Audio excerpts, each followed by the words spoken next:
घोटकी में youth and affair department हुकूमत सिंध पारां सरदार अली मोहम्मद ख़ान महर स्पोर्ट्स कॉम्प्लेक्स घोटकी में 2 ॾींहनि वारे inter division girls first football championship tournament जो इनाक़ाद कयो, जंहिंजो इफ़्तिताह chairman district council Ghotki Sardar Bangal Khan Mahar ऐं मोहम्मद शहबाज़ ख़ान महर कयो। टूर्नामेंट में 6 डिवीज़न जी टीमुनि हिस्सो वरितो, जिनमें कराची, हैदराबाद, मीरपुर ख़ास, सखर, लाड़कानो, नवाबशाह ऐं घोटकी जूं टीमूं शामिल हुयूं। इन मौक़े ते deputy director sports Mir Mohammad Kalro, district sports officer Ghotki Nisar Ahmed Chandio. Tournament जे ख़ासि महिमान chairman district council Ghotki Sardar Bangal Khan Mahar ऐं मोहम्मद शहबाज़ ख़ान महर के शील्ड ऐं सिंध जी सक़ाफ़त अजरक जो तोहफ़ो पेश कयो। इन मौक़े ते तक़रीब खे ख़िताब कंदे chairman district council Ghotki Sardar Bangal Khan महर चयो त औरतूं कंहिं बि शोबे में मर्दनि खां पोइ ते न आहिनि।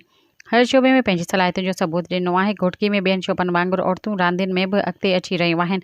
रांदियुनि जो खातो मर्द औरतुनि रांदीगरनि खे बराबरि जा मौक़ा फ़राहम करण जी कोशिशि करे रहिया आहिनि। हुन चयो त सिंध हुकूमत जो रांदियुनि ऐं नौजवाननि जे मामलनि वारो खातो मुख़्तलिफ़ रांदियुनि जा टूर्नामेंट मुनक़िद करे रहियो आहे, जंहिंमें औरतूं हिसो वठी रहियूं आहिनि, जेका हिकु ख़ुशि आइंद पेशरफ़्त आहे। इन मौक़े ते deputy director sports Mir Mohammad Kalro, district sports officer Ghotki Nisar Ahmed Chandio, Mir Khan Mahar, Kamal Khan महर, लाला असदुल्ला पठान, नसरुल्ला लाणी ऐं ॿिया पिणु शामिल हुआ। सब्सक्राइब कयो अवामी न्यूज़ HD खे ऐं ताज़ा तरीन ख़बरुनि लाइ ॾिसंदा रहो अवामी न्यूज़ HD।